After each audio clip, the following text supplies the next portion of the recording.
नरेश मीणा के साथियों ने और समर्थकों ने कह दिया है कि नरेश मीणा अंता से चुनाव लड़ेंगे। समय बड़ा ताकतवर होता है। जिस समय नरेश मीणा जेल के अंदर गए थे उस वक्त देवली उनियारा के अंदर चुनाव थे और मतदान के दौरान एसडीएम अमित चौधरी को थप्पड़ मारने के मामले में और समरावता में जो आगजनी और हिंसा फैली थी उस मामले में नरेश मीणा को जेल हो गई थी। लेकिन उसके बाद एसडीएम अमित चौधरी को जो थप्पड़ मारने का मामला था उसमें 166/24 में नरेश मीणा को जमानत मिल चुकी, जबकि समरावता के अंदर जो हिंसा फैली थी और जो आगजनी हुई थी उसको लेकर नरेश मीणा की जमानत पर फैसला आना बाकी है। कहा जा सकता है कि बहुत जल्द जो है वो नरेश मीणा को इस मामले में भी जमानत मिल सकती है। लेकिन फिलहाल नरेश मीणा जेल के अंदर बंद है और उनके मन में भी अंता का ये चुनाव चल रहा होगा। समय देखिए आप, समय देखिए कि जब नरेश मीणा पदवेश पहनना छोड़े थे वो देवली उनियारा का चुनाव था। उस वक्त नरेश मीणा ने कहा था कि मैं सीधा चुनाव के परिणाम के दिन यहां से खाटू श्याम जी के आऊंगा। अब वो मन्नत उनकी अभी तक पूरी नहीं हो पाई है, लेकिन हो सकता है कि वो अंता के उपचुनाव जो होने वाले हैं उसमें ताल ठोक दें और उनकी किस्मत चमक जाए। नरेश मीणा ने जब भी चुनाव लड़ा है, चाहे वो छबड़ा से चुनाव लड़ा हो या देवली उनियारा से, दोनों बार शानदार मत उन्होंने प्राप्त किए हैं और दोनों ही बार कांग्रेस का खेल खराब किया है। अब बीजेपी के विधायक कंवरलाल मीणा की सदस्यता खत्म होने के बाद चुनाव आयोग 6 महीने के अंदर अंता की सीट पर उपचुनाव करवाएगा और इसको लेकर अब नरेश मीणा के साथी और समर्थक कह रहे हैं कि नरेश भाई साहब जो हैं वो जरूर अंता से चुनाव लड़ेंगे।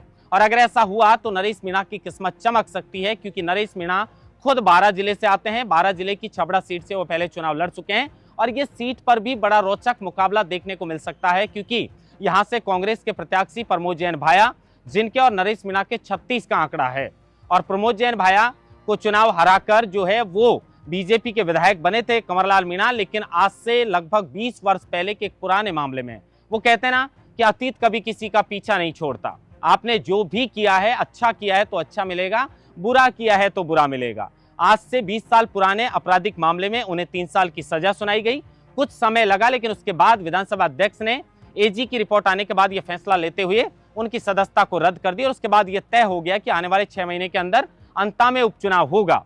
अब बहुत जल्द हो सकता है कि नरेश मीणा जेल से बाहर आ जाएं और जेल से बाहर आते ही हो सकता है कि वो चुनाव की तैयारियों में लग जाए, क्योंकि उनके समर्थकों ने और उनके साथियों ने तो यह ऐलान कर दिया है कि नरेश भाई जरूर अंता से चुनाव लड़ेंगे।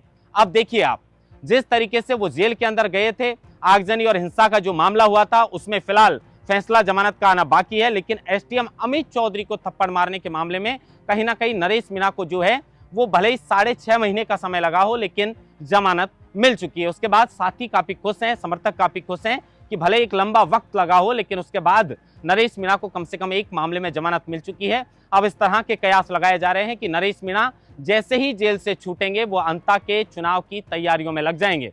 समर्थकों की माने तो नरेश मीणा मजबूती के साथ वहां पर दावेदारी ठोकेंगे और वो कांग्रेस और बीजेपी के प्रत्याशियों की जो है वो नींद खराब कर सकते हैं, क्योंकि प्रहलाद गुंजल भले ही वो कांग्रेस में हैं, लेकिन नरेश मीणा के सच्चे साथी हैं। जब नरेश मीणा कांग्रेस में थे, प्रहलाद गुंजल कांग्रेस से कोटा से जो सांसदी का चुनाव लड़ रहे थे, कोटा में जो चुनाव थे उनमें नरेश मीणा ने कदम से कदम मिलाकर प्रहलाद गुंजल का साथ दिया था और प्रहलाद गुंजल नरेश मीणा के लिए एक मजबूत स्तंभ के रूप में उभरकर सामने आ सकते हैं। हालांकि वो कांग्रेस में है तो कह सकते हैं कि सामने आकर तो वो स्पष्ट रूप से इस बात को नहीं कह सकते, क्योंकि पार्टी की एक मर्यादा होती है। लेकिन कहीं ना कहीं प्रहलाद गुंजल का साथ नरेश मीणा को शुरू से रहा है और हो सकता है कि ये दो दिग्गज जो हैं वो कहीं ना कहीं अंता में होने वाले चुनाव के परिणाम हैं उनको प्रभावित कर सकते हैं। इंतजार इस बात का रहेगा कि नरेश मीणा को समरावता के अंदर जो एसडीएम अमित चौधरी को थप्पड़ मारने का मामला था उसमें जमानत मिल चुकी है, लेकिन उसके अलावा जो आगजनी और हिंसा के मामले में 167/24 जो मुकदमा